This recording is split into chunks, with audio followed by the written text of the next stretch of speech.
Okay, this is an optional question, like all optional questions. If you take the option, that's good for you. I do want to point out, I did see on the internet, you can watch the video of the guy solving it. Certainly, if I were looking at the problem, I would like to get a hint on it. And my hint about this over here would be to rewrite it. First of all, in terms of the that reciprocal of 1 over tangent x to cotangent. Let me write that down for you. So the tangent, and again, I would definitely give the student a hint. So I'd say, oh, write that 1 over tangent x in terms of cotangents. And that would be the cotangent of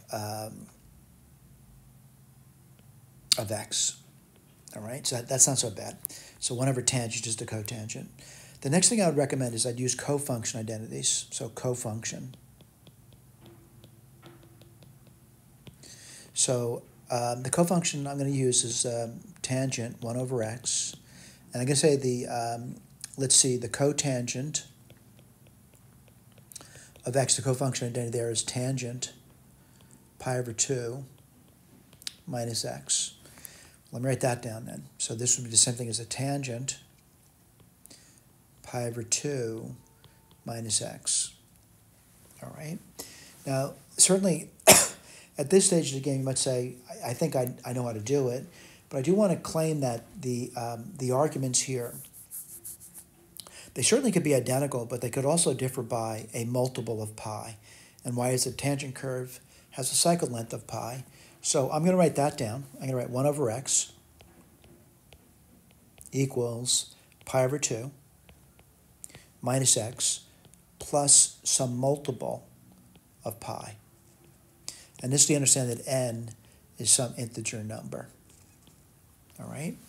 Now, I'm looking at that thing. I wonder how to solve it. And the first thing I'd like to do is just clear the fraction. So I would multiply both sides by the LCD. Let's write this down. The LCD is going to be 2x. Now let's be careful.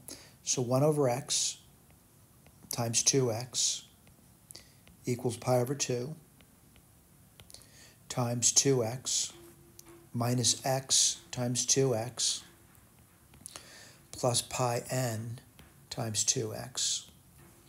And the reason for it is just get rid of the fractions. What do you get over here? You get 2. And then you're going to get pi x. Then you get minus 2x squared.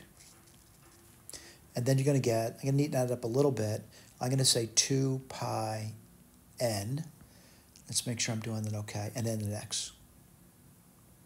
All right, so I have a quadratic, and I want to write that down for you. So it's going to be 2x squared. That's that term. I'm going to add it to both sides. And then it's going to be minus pi x. I subtracted that from both sides. And I subtract this too, which is minus 2 pi n x. And then I got a 2 there already, and that equals 0. Then what do? Well, I'm going to write it so I can see the coefficients. So I'm going to factor out a minus pi. And I'm trying to get that coefficient on the x, by the way. And I'm seeing 1 plus 2n. I'll check it, by the way. X plus 2 equals 0. Let me just check that. You get minus pi x. I got that. And you get minus 2 pi n x. Yeah, okay. So what do I get over here? I get the a, this quadratic equation, which is 2. I get the b, which is minus pi 1 plus 2n, and I get the c, which is just 2. Let's use the quadratic formula. What do you get? X equals, let's see, twice the a in bottom, which would be 4. Then you can put the opposite of b down, which can be pi 1 plus 2n, plus or minus. That's always a tough part, that radicand. So it's going to be the b squared. Well, that's going to be pi squared. And then 1 plus 2n squared. Minus, write that down, 4 times a times c. Well, 4 times a is 8. And then times 2 is 16. All right, so I got a solution. I'm going to write this down for you.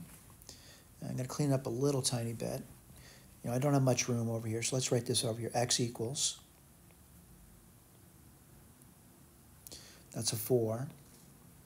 This is pi 1 plus 2n plus or minus, and try to make it nice and neat, pi squared, 1 plus 2n squared minus 16, where n is an integer. All right, I'm a little worried about this, and I'll tell you why. I'm looking at that radicand, and I want real solutions, so I'm wondering, is that radicand ever negative? So what I'm going to write down in the radicand, I want the radicand to be greater than or equal to 0. Now what's nice about this problem is it's an integer problem, and it might make it easier just to analyze it, but I do want that to be the case before I box that answer, by the way.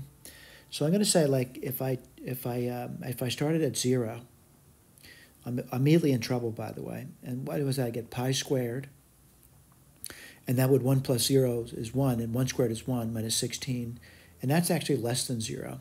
So I have to exclude 0. Now once I get to like 1 and 2 and 3, they're definitely going to get bigger and bigger than 16. All right, so I'm going to say that's good. Let's do the negative numbers now. So if I chose, minus 1,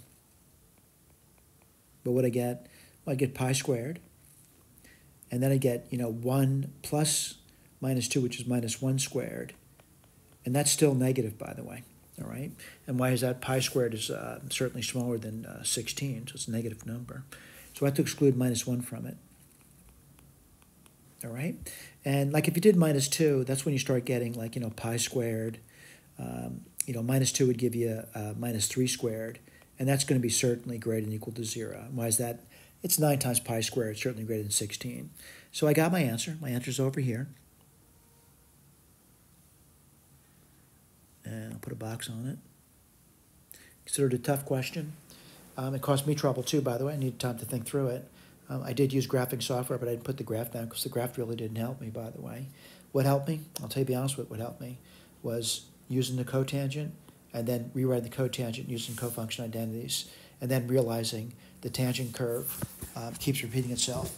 And it does keep repeating itself every pi n, where n is an integer. So towards the end, when I used the quadratic formula, it wasn't so bad. It looks pretty nasty, by the way, but I did have to think about the n's, and I had to exclude those n's that produce complex numbers. And the two complex numbers would occur when n equals 0, n equals minus 1. And that's why I excluded them. Let's take a look at the key. Again, the key, basically it's written up. Let's see if we got the same result. And let's see over here, pi 1 plus 2, and I see that. Plus or minus pi squared 1 plus 2n squared. Yep. Minus 16 over 4. Yep. Did they exclude the numbers? Yes, they did. N equals 0 has been excluded, and n equals minus 1 has been excluded. All right, and that's it. Thank you.